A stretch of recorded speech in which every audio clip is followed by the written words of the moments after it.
O ano yan niya, Mr. Maravillas? Parang masayang-masaya ka ngayon. Pagkabungan pa lang sa camera.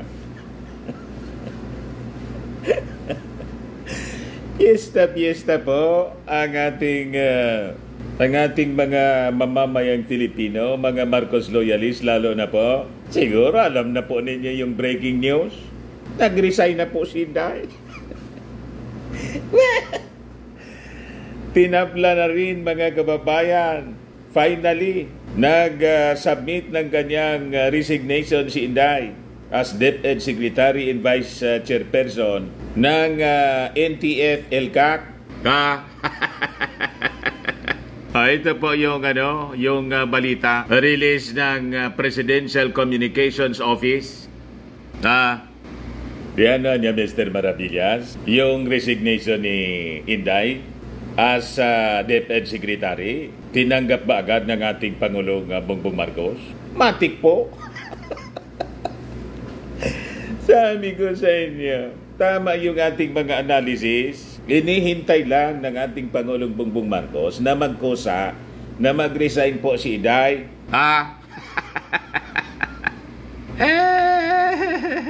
Sabi dito sa Inquirer, Marcos accepts Sara Duterte's resignation as DepEd Chief. Kasi po, wala mang achievement si Inday. Wala focus sa trabaho. Wala man kasing alam sa DepEd. Bakit kasi anya, Mr. Maravillas, si Inday yung pinili ng ating Pangulong Bongbong Marcos na DepEd Secretary? Di ba niyan gusto ni Inday? DepEd Secretary, yung posisyon ni Gibo Teodoro. Delikado po.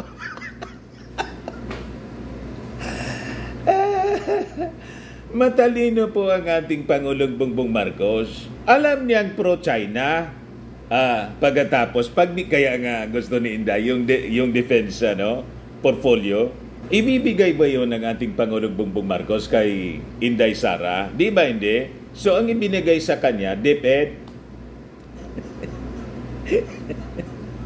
Kasi alam ng ating Pangulong, gawan na talaga, Mr. Maravillas. Sinukat ng ating Pangulong Bongbong Marcos kung talagang bilang abogado naman po si Inday sinukat yung galing ng Vice Presidente ng ating Pangulong Bongbong Marcos. Di ba sabi niya, tiwala niya ako sa iyo, kayang-kaya mo yan.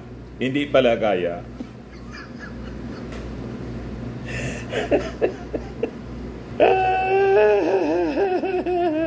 Anyway, bigay ko muna sa inyo mga kababayan yung istorya before nating pag-usapan. Sabi diyan sa release ng balita 1 hour ago ng Presidential Communications Office at 2:30 p.m. at 2:21 pala at 2:21 p.m. today, June 19, 2024, Vice President Sara Duterte went to Malacanang and tendered her resignation as member of the Cabinet, Secretary of the Department of Education, and Vice Chairperson of the NTF-ELCAC effective July 19, 2024. Bakit niya, Mr. Maravillas, hindi pwede ngayon na? Hindi man po pwede kasi hindi man po pwedeng ura-urada. Ganyan sa pag-file ng resignation po. To give time, mga kababayan, kahit sa pribado po.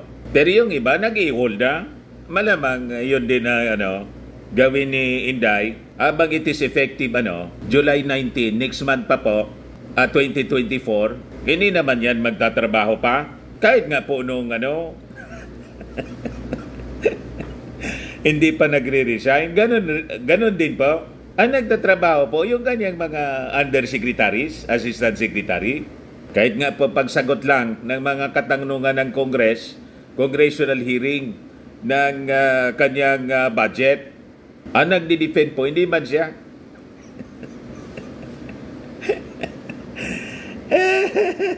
Kundi yung kanyang undersecretary. So wala man, parang wala din parang wala man ding DepEd secretary tayo. Parehas yung epekto. O ngayon, sabi diyan, she declined to give a reason why she will continue to serve as Vice President.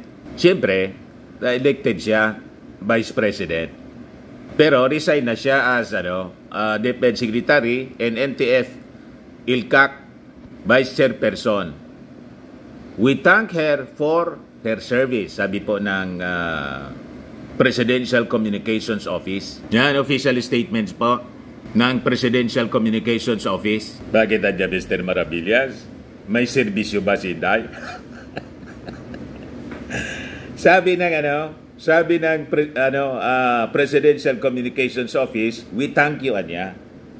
We thank her, Anya, for her service. Di mayroon man siguro, although tayo na mga mamamayang Filipino, parang wala man po. Kay Kibs, mayroon. So ano, Anya, Mr. Maravillas, yung mangyayari niyan, pwede na siyang bumuelo, maglini-lini. Di ba? Kung anong ginagawa ni Leni Robredo noon as Vice President kay tatay niya, kay Digong, mag-full blast na siya. O ngayon, sabi nga po natin, mga kababayan, hindi man lang pinigilan ng ating Pangulong Bongbong Marcos, matik agad, tinanggap. Igawan niya, Mr. Maravillas, sa totoo lang, iniintay na lang ng ating Pangulong Bongbong Marcos nga na mag-resign si Inday. Pinaringgan na nga noong una. Pero tama yung analysis natin. Hindi siya tatanggalin po. Iintayin ng ating Pangulong Bongbong Marcos na magkusa siya. Pero yung pressure sa kanya ay dadagdag. Inanapan ng performance. Pinaringgan. Nang tanungin siya kung ano yung base sa pagtanggal. I mean, nung tanungin siya tungkol kay Inday, kasi, di ba, bad shot na yung ating First Lady sa kanya. Ito po, yung reaction noon ni President Bongbong, PBBM defends BP Anyo against fresh ouster calls. Ito po, nung, siyempre, sige nang linilini po ni Inday, at nagka-diferensya na po with First Lady Lisa Marcos na nabad shot na nga po. O ngayon, tinanong siya kung ano yung masasabi niya tungkol sa kanyang DepEd Secretary. Sabi ng ating Pangulong Bongbong Marcos, she does not need may assurance. She knows that. When asked if he will give assurance to the Vice President that she will keep her post, the President also said that the Vice President will remain as Education Secretary niya. Noong April ito, April 23, 2024, sabi ng ating Pangulo, the Vice President niya will remain as Education Secretary, adding that cabinet members niya will only be removed from their posts if they are inefficient or corrupt. Any of the cabinet secretaries niya will be replaced pag hindi na nila ginagawa yung trabaho nila, sabi ng ating Pangulo. All the other things are not part of the discussions. Pag hindi na kaya, nagkasakit, sabihin mo na, di papalitan ka na namin. O hindi talaga marunong o corrupt, di ba? Tatanggalin ka na namin. Hindi naman ganon si Inday Sara, sabi po ng ating Pangulo. Sa akin mga kababayan, yung statement na yon ng ating Pangulo, parinig sa kanya na ito yung standard ko. Ito ang pagbabasihan natin. So that adds pressure siyempre. Lalo't wala man talagang alam po sa DepEd, sa trabaho ng DepEd, si Inday. So hindi man siya po sinibak, mga kababayan. Inintay na lang ng ating Pangulong Bongbong Marcos na mag-tender ng kanyang resignation. At nang mag-resign ngayon po, yun, matik. Hindi man lang po pinigilan ng ating Pangulo. Pinanggap agad po ng ating Pangulo yung resignation ni Inday. Yan po, mga kababayan. No? Marcos accepts Sara Duterte's resignation as DepEd Chief. Matik! Sabi po sa press release ni sa interview kay Press Secretary Chiloy Garafil, yes, anya, accepted. Press Secretary Chiloy Garafil told reporters when asked if Marcos accepted Duterte's resignation. Automatic po, wala nang isip-isip pa, second thought, or kausapin man lang mo na bakit BP, anong problema na kahit nga ang sama-sama ng ginagawa sa akin ng pamilya mo, inulit naman noong nausog rally sa Angeles City, si Baste, nag-resign ka pa rin. Wala man lang ganun po. Matik yung reaksyon ng ating Pangulo. Accept po agad.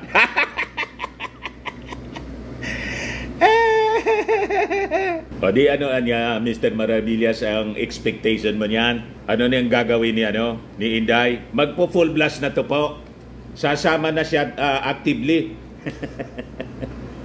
Malamang mga kababayan, sasama na siya actively doon sa mga kapatid niya at tatay niya na nananawagan para sa resignation ng ating Pangulo. Kasi nga po, hindi na makapaghintay sila.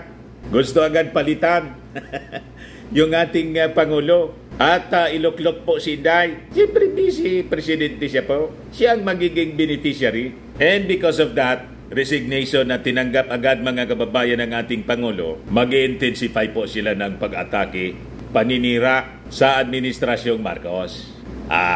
Di wow, yan kung maniwala sa inyo, yung ating mga mamamayang Filipino. Kung hindi, hanggang 2028 kayo na magiging bleeding hearts. Tama ba? So, hanggang huling niya, Mr. Maravillas, talagang no comment pa rin si Inday. Pati doon po sa reason niya kung bakit siya nag-resign. Walang rason, no comment. Basta nag-submit siya, mga kababayan ng resignation. Wala man lang na rason, mga kababayan, na iniligay. Tulad ng mga ibang members ng cabinet na ang ginagawang rason po, kung hindi may sakit, kung ano-anong mga sinasabing rason. Pero si Inday, walang rason. O ngayon, idagdag ko na rin lang ito mga kababayan na balita. Binakbakan si Inday ng akbayan dahil sa patuloy na no comment sa issue ng West Philippine Sea, lalo't may latest na incident po na nangyari na nag-result sa severe injury ng isang Navy sailor at pagkasugat ng mga kasama. Ayan sabi rito, BP Duterte Islam for silence amid injuries in latest Ayungin incident. Sabi po ni Rafaela David, Chief Convener po ng grupo that led civilian missions in the West Philippine Sea twice, Duterte's refusal niya to comment on the matter is opposite to her immediate statement about the serving of an arrest warrant against fugitive religious leader Apollo Quiboloy. Matik din pagdating po kay Quiboloy. Matik po ang kanyang statement. Saklolo agad po kay Pacquiao. So sabi po ni David, our kababayans were harmed by foreigners in our territory, yet Vice President Sara Duterte remains quiet. Sabi ni David na presidente po ngayon ng akbayan. Anong leader niya itong si Inday Sara? Anong klaseng leader niya siya? David continued, when it is about China's acts of violence against our citizens in the West Philippine Sea, BP Sara Duterte has turned down her volume to 0. But when it comes to standing up for friends like Apollo Quiboloy, she flips the switch to full volume. May komento agad siya. May video release kaagad mga kababayan si Inday. Basa agad-agad ng kanyang mensahe. ng kanyang statement po. Tinawag pa ni David, mga kababayan, yung China's actions as vile and barbaric niya. Pero tahimik si Inday. Ngayon, panawagan ni David na dapat niya patalsikin na yung China's ambassador over the incident as well as the surrender of its personnel responsible for causing serious harm. China must be held accountable for this appalling transgression sabi po ni David. Anyway, tingnan natin kung ano yung magiging aksyon ng ating Pangulong Bongbong Marcos. Lalo't sabi mga kababayan, may mga armas na kinumpiska at inakyat na mga kababayan yung ating vessel. Inakyat ng mga Chinese. Ayan man lang po, mga kababayan, ang ating mga breaking news ngayon. Ako po si Dante Maravillas. Bye-bye. God bless.